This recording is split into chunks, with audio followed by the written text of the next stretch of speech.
Hello, everyone. This is Sylvain Rochon, the Peaceful Revolutionary. I'm here again once more. And it's actually Monday the 8th, but I already did a video this weekend. I wanted to do another one because of the different information that I received last couple of days. And I had a celebration with some friends and family on Sunday.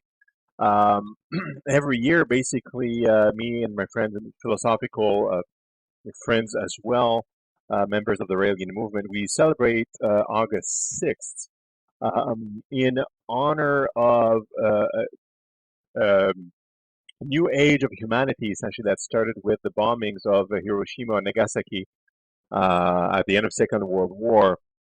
We're not celebrating the actual, deaths or anything, or the celebrating yay the bombs, but it's essentially kind of like a rite of passage technologically for humanity into an age of technology where we can potentially destroy ourselves because we started using technologies that could be self-destructive, and that has a good outcome because technology is good. And having that kind of technology that is capable of destroying also means that we are at a level of technology that allows us to save ourselves, to do a great medicine. And nuclear energy has been used for a lot of great things, for example, and now we're moving on to really more and more and more interesting things. So, so I wanted to do a video about that and about specifically about Hiroshima and Nagasaki and some new information that I didn't know about that was uncovered because of the proximity of August 6th. So I want to focus on that. But before we move on, I'd like to thank everybody that's been subscribing and people that have been following me and supporting me and writing comments and discussing with me. It's been a great year so far. I've been pretty regular with my videos every week. This video is going to come out, like I'm recording August 8th, but it will be coming out next week and so on the 12th or something like that. So, or 13th, I think. So you'll be watching me, talking from the past, essentially, which is kind of usual in YouTube. Anyway, so thank you a bunch for those of you who have been contributing, have been sharing, subscribing, and kind of following me with my crazy thought processes and being revolutionaries yourselves. Now, the information I'm going to reveal to you is not, it's not unknown information, just something that came out that I didn't know. Because for the longest time, I thought, the bombings of Hiroshima and Nagasaki were just terrible, terrible deaths by militaries, but they had I guess, some kind of military logic to it to suppress and to force the Japanese into a quick surrender. Not justified by a launch out because those are civilian targets. Like, I don't care how you spin it. But what came out is that, and actually comes out from documents and letters and journals and intel from back in the day, uh, that really doesn't surprise me, but it's new information. So I wanted to share with you so you guys would also know about it and be able to share some of the information as well. Because again, like if we want to do a revolution, we need to have a critical mass of people that have information or that have the awareness to look for the right information and discuss it, air out the information so we can collectively do good diligence and good governance for ourselves, without the aid of entities that dictate us what we need to know, what we need to do, and because that's dangerous. And we're seeing all the danger all the time. Now, what happened is that this 1945 August 6th. That's when Hiroshima bomb occurred. Okay, and the information that I got, I'm sharing the links, and I'm also sharing the link for the article that is primary to what I'm discussing. A very good summary. But also, I'm linking the video of Maitreya Rael on the 6th of August. It's like that's what I was celebrating, and he talks about it as well, so you can kind of watch him too and his perspective on it, which is very similar to mine. You'll notice. But anyway, I'm putting both links down there so you can check them out. What happened is that we had really good intelligence, as in the allies of the U.S. and other allies, but particularly the U.S. here. Let's talk about the U.S. They had very good intelligence. They had broken the Japanese code, so they knew what was happening, the mentality of the Japanese as far as surrender is concerned. They knew that if they gave a condition of surrender, where the emperor would be able to keep his power. The Japanese were ready to surrender in May of that year, so 3 months prior to the Hiroshima bomb. So they knew this from Japanese communications that if they gave him that condition, it would have been fine. They also knew from intelligence and also discussions with Stalin, the Russian leader at the time, that they were ready to, the Americans wanted them to join the Pacific conflict, i.e. Japan, and Stalin wanted to join in on that front as well, which meant at the time Manchuria, because the Japanese had occupied a lot of the Manchuria, which is part of the mainland China now, and some other areas in Korea was occupied by Japan and some other countries, occupied under different auspices. In some cases, they were protectorates. Some cases, they were straight out occupations, as far as I can tell. So some countries wanted the protection of Japan. Some countries were kind of forced into it. Anyway, I'm not as familiar with what happened exactly with Japan, but I know there's doubt as far as how evil Japan was and how benevolent it was. I mean, there's multiple stories about that. Anyway, I don't want to get into that. The point is, Truman knew and had an agreement with Stalin for Russia to invade the occupied lands in mainland Asia, as in Manchuria, to start in the Pacific. And he knew, Truman, the president of the U.S. at the time, knew that if the Russians actually did that, for sure Japan would surrender. And he knew from the Japanese perspective that they were ready to surrender like in May 1945. But the U.S. kept the war going, and it kept bombing Japanese cities. Like they firebombed a bunch of cities. They kept pushing back the military to kind of send a message to the Japanese and kind of pushing back really strongly. So they knew that. Now the question is, why did the chief of staff, which is like Truman, why did he order the bombings? Because the whole justification for the bombings was to get what the rhetoric we hear is it was meant to end the war quickly. Now, from Truman's own notes, prior to him ordering the bombs, is that the alliance with Russia, if Russia kept their promises and went to war, it would end the war a year ahead of their planned time, because they knew they were winning the war over there. But of course, one more year of war is a lot of American lives for sure. But then Russia going in and invading Manchuria would for sure end in the war. So he got confirmation from Stalin in August, or end of July, I believe. Anyway, end of July, that he was going forward with it. His intelligence confirmed it, that he was mobilizing to go there. I mean, Truman knew that would end the war, and he was happy that it would end the war a year ahead. Now, why bomb Hiroshima and Nagasaki if that's the rhetoric? The rhetoric is the bombings actually ended the war, but it's not. The fact is, their own communications, at the top level, said that the Japanese wanted to end the war already, and it was done as soon as the Russians started invading. And they knew also that the Japanese preferred to surrender to the U.S. than surrendering to the Russians. So there was no valid reason from the Japanese-U.S. perspective to send those bombs over. Now, if you look at You had people that it was decided. Sorry, I'm looking for names here in the article. There you go.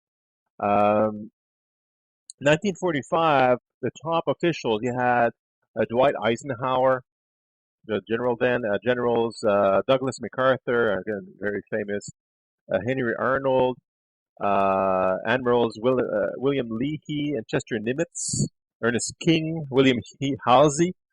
Uh, they were not participants, but they were of course top level military. They were aware of what was going on. They were aware of what would happen if the bombs would occur, and they were involved in the war for real. They later called the bombings either militarily unnecessary, morally reprehensible, or both. Uh,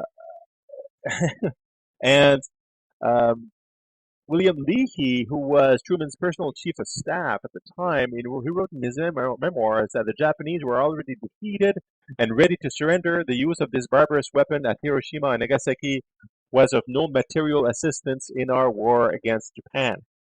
MacArthur, he went further and told that he told President Hoover, former President Hoover, that if the United States had assured the Japanese that they could keep their emperor, they would have gladly surrendered in late May.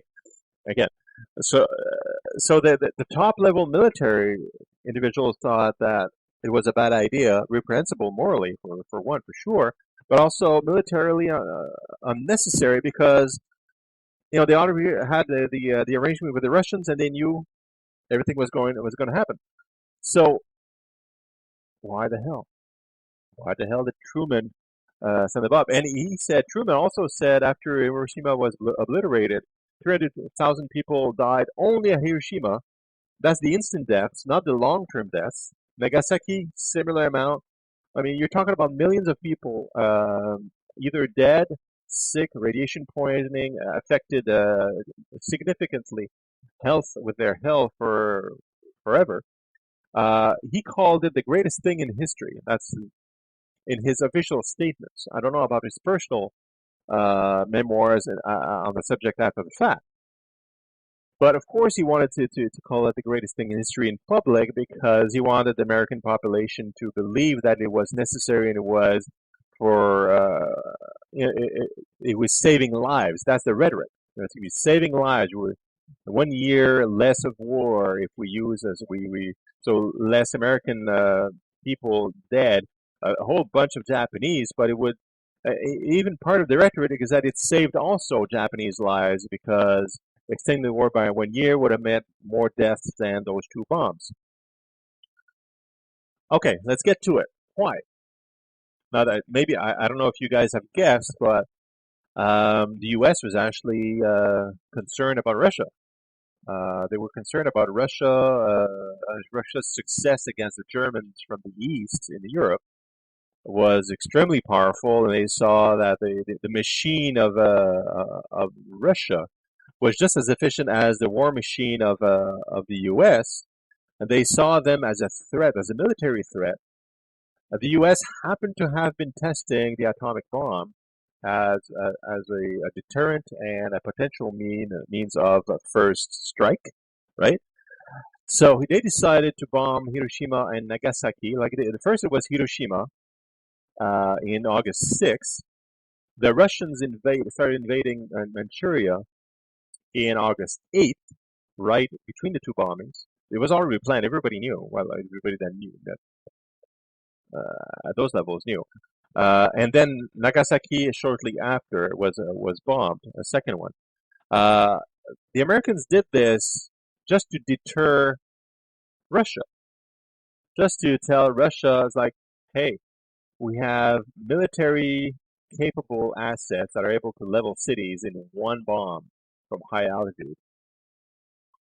and back off. Like, don't threaten Europe, don't threaten the U.S., and we're superior than you are.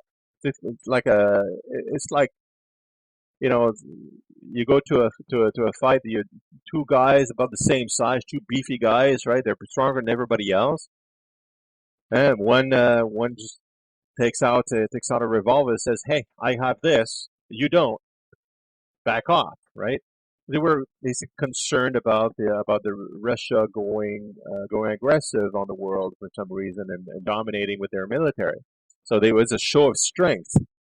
It didn't it didn't of course decimate Russian people, because if that would have happened, if they would have dropped those bombs on Russian targets as a way to show force, it would have entered the U.S. into a Russian U.S. war right away.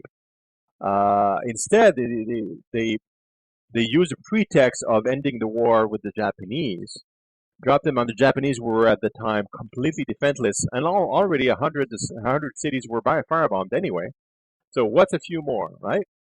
Uh, but it showed the world that the U.S. had this capability, and that started what we now call the Cold War, because the Russians were supposed to back down to say, okay, the American military is stronger; they have that capability. Now we're going to stay in our borders. We're going to just finish the World War II. No problem. We're going to make the appropriate peace arrangements with everybody, stabilize Europe after Germany and all that stuff. But we won't we do anything. They wanted Russia to react this way. What Russia kind of did this to a certain extent. But what they did is they started building their own bombs. Because they said to themselves, well, if Russia has this gun, I better build a better gun, because then they're a threat to us, right? So the Cold War, the buildup of military assets, the buildup of nuclear assets, in particular between the two blocks, that's lasted for 20, 30 years, right afterwards. And even to this day, one could say that the Cold War really never ended. I mean, it wasn't felt as much as back then, where everybody was afraid of communists at the time. But now people aren't really afraid of Russia so much. But there's still this buildup, this kind of conflict, this struggle of power, like who would be able to destroy the others. And the fact is, if there's a nuclear war, a world war of any kind, everybody's toast. It doesn't really matter. This buildup, so it had an opposite effect. The U.S. wanted to bully the world into thinking that the U.S. was the strongest of them all, and don't mess with us, kind of idea. And I'm going to take your lunch money. Uh, but instead, it backfired. Russia said, "Well, I'm going to just build, I'm gonna build defenses instead, right? And be ready for you, and I can attack you just as much as you can attack us, kind of deal." So it kind of backfired at the expense of millions of extra Japanese lives, because again, the war would have ended. It could have ended in May, even like 3 months before the bombs, but it didn't. Um, and come to, I guess, one of the points that I say in a lot of my videos. The U.S. are a warrior country. They've always were since they declared independence, out of necessity and out of history. They had to be warriors to defend against the English, maybe coming back and all this stuff. But they've evolved since the Second World War. They've evolved a war machine that is financially lucrative. So now, combined with a warrior type mentality of defending themselves with their own weapons and arms and stuff like that, then it became an empire of bullying and terrorism. Because by definition, terrorism is attacking someone with a sole purpose, or the at least one of the main purposes, to intimidate and to make the other person or entity afraid. The bombings of Hiroshima and Nagasaki were intimidations. A lot of the attacks in different countries in the Middle East that we've seen over a number of years, I'm not sure which ones were, because we don't have a lot of information, but I believe in Libya it was a lot of intimidation in the Middle East to show a force of strength, be able to target individuals and certain targets over there. It was a lot about economics as well. Iraq was also economics. It was removing these two leaders that were actually very, very strong in their region for a lot of positive change. They had, both Gaddafi and Hussein did nasty things too, mind you, but they were they were stabilizing forces in their own countries and the countries around them too. In particular, Gaddafi. Actually, he was petitioning. Gaddafi had a plan and was petitioning for a united Africa, to have a united money for all of Africa, to actually enhance the economy of all Africa. He was active at unifying the country, not under him, but as independent countries, a little bit like the like Europe did with the European Union. He was discussing that. He was at the forefront of those discussions. Very beneficial, stabilizing discussions, but was targeted because in part because of that. He wanted to. The Americans wants control. They want the world to cow and bow to them and to say yes, sir. That we're going to do whatever you ask, whatever you do, whatever you want. And you can do anything you like because you're stronger, and we'll capitulate to you because you're stronger and you're the best. And but we're going to tell you whatever you want to hear because we don't want your militaries to attack us and to be aggressive or to do anything to us. We don't want you Secret Service. And so they let the U.S. set up whatever political system or leaders they prefer in the different countries, so that the U.S. can leverage financially and politically from, and usually destabilizing. Iraq and Libya are typical examples. Syria is not. Is also an example of the U.S. getting there in order to destabilize and put their own people in place. It's terrible. Anyhow, that's terrorism, and that is bullying. And I mean, I'm not talking about the American people, because the American people are just like the Canadians, just like everybody else. They just want to be at peace at home. They don't want anybody to die anywhere. They don't want, especially their sons and daughters in battle and dying somewhere in the sand. If they're going to die somewhere, then it needs to be for a just cause, just like pretty much everybody else in the world. You want to die for a just cause or die of old age, really. I mean, you want to die happy or as a hero, right? So it's really the leaders and the government that puts powder in your eyes and gives you this rhetoric like Hiroshima and Nagasaki bombings. Oh, this shortened the war, so it saved lives. That's rhetoric. It's not true. We're going to install democracy in Iraq. I remember Bush saying that. We're going to set up democracy in Iraq, and we're going to remove the weapons of mass destruction. That's where we're going to help these people and protect the American people at the same time. And we're going to remove terrorism over there, which is also safety for the American people. All bullshit. That's the rhetoric that gives them the reason, because the American people, in those cases, because I'm talking specific about the American, they say, well, those are good reasons. So yeah, thumbs up, do it, because we want to feel safe from terrorism, and yes, it would be good to have a more stable Iraq and have some more democracy is good, and it's not democratic right now. So let's do that. Let's help them. Yes, sure, these are good ideals, but the reality is it's destabilized. There was no weapons of mass destructions. And it was really more of to set up leadership they would accept, that would accept military and foreign policy for economic reason, and that's basically it. And the result after the fact, what we know is that there are more terrorists now than ever, and a lot of them are, guess where? They started off, or they have cells in Iraq. Why? Because that's the only way they have to fight back. I mean, you're going against the American military, for God's sakes. I mean, how are you going to fight with your muskets?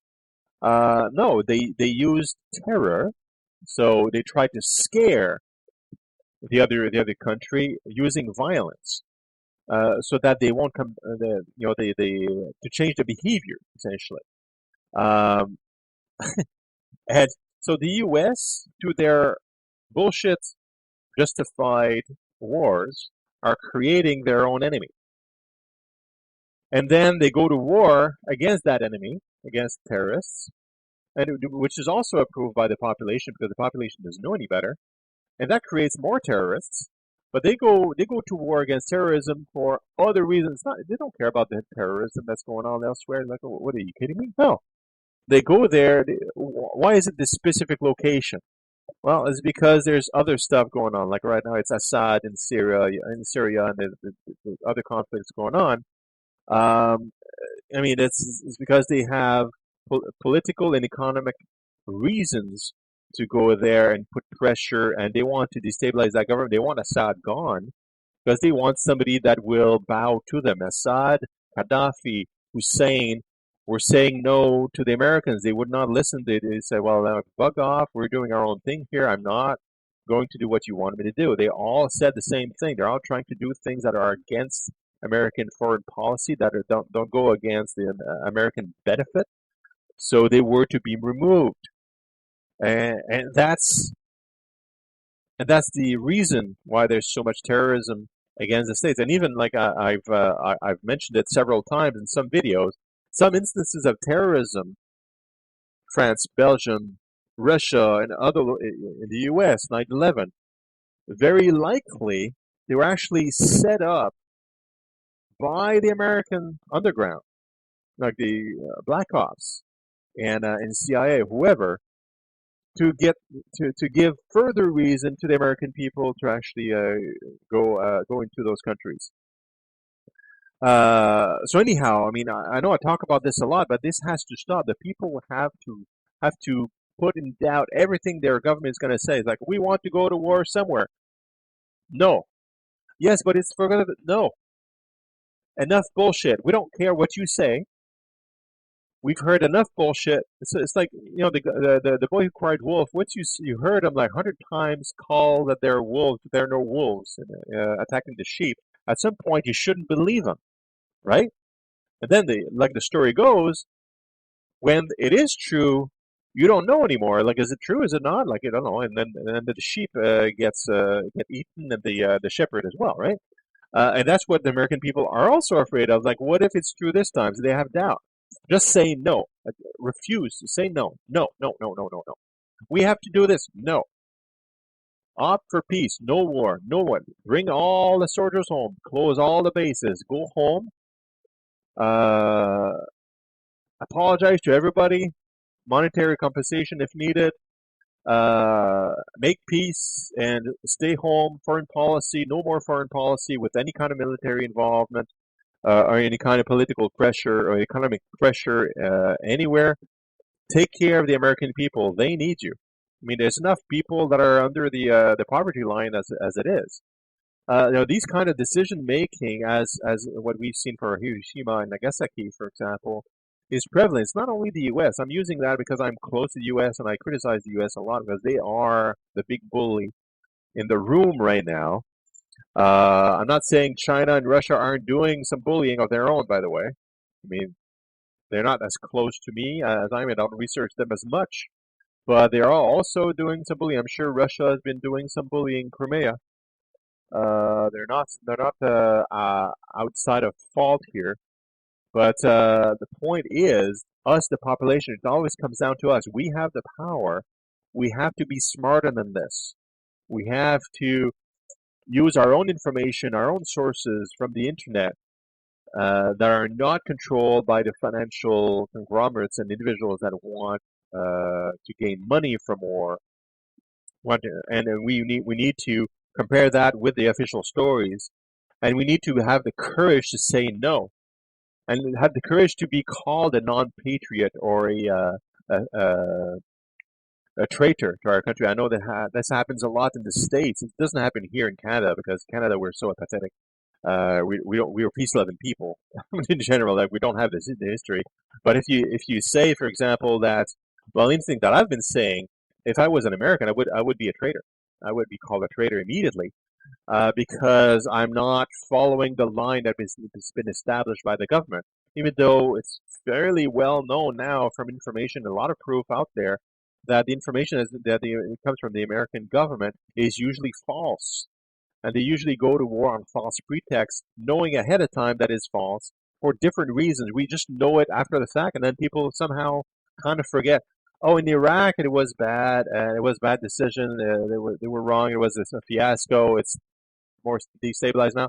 But the conflict we're on now, I think, is good. How naive are we? How naive are you as an American? If you are an American, how naive are you? Like, how many incidents will it take until you learn that these attacks to do whatever it is they say is doing is for completely different reasons than what you've been told. Just don't accept anything. If somebody decides, okay, we need to use this kind of weapon, bomb, nuclear bomb, whatever it is, to attack anyone, and it comes from your government, you should automatically say no and don't care and don't believe anything they're going to tell you. No. Just say no completely. You've been filled with bullshit for generations. Us Canadians too, and in Europe, everywhere, but let's talk about the Americans for now because that's the topic. Refuse to believe it. Just tell them, okay, there's a conflict somewhere, potential of attack, something. Okay, bring the military here home, make nice defenses, increase the intelligence, right? And if somebody comes or tries to come here, use the military to stop them. Don't step foot on somebody else's land at all. And demand that. And maybe there's going to be more peace, and maybe there's going to be way less terrorism because the terrorists don't feel like they have their noses with M16s pointed at them constantly. Right? Maybe they're going to calm down and stay home and not plan all these things because they see the Americans backing off and apologizing, and this making foreign policies that make sense that keep them away from their lands and families and their livelihoods and from their fully elected or half chosen military leaders or leaders or political leaders. Let them do their thing, man, and just make a defensive force, protect by defense. I mean, it's easy to say, well, if we're going to be defending if we're attacking somewhere else because we can't check what's going on elsewhere. It's the rhetoric, and no. We should refuse all that stuff. We have good enough intelligence agents. We have satellites in space. We have like people on the ground everywhere. Everybody's got a camera in their pockets, literally. You can get great information of what's going on elsewhere in order to prevent some kind of huge disaster here. More so than if you are actively attacking someone, because then you're focusing all your energy into defensive roles and intel gathering roles instead of focusing on attacking and generating the aggression that will ultimately be destructive for you. Anyway, that's going to be it for today. I've rambled long enough. Hopefully, you can spread this message quite a bit and get it out there. Hiroshima and Nagasaki, not needed. So millions of Japanese lives were destroyed to intimidate the Russians into backing off and not being such a threat. Something that backfired and essentially created the Cold War that was like hugely threatening for everybody. Bad stuff, bad decision making, right? We have the power, always remember. All right, that's it for me for now, and hope you guys have a good weekend, and we'll catch you next time. Ciao for now.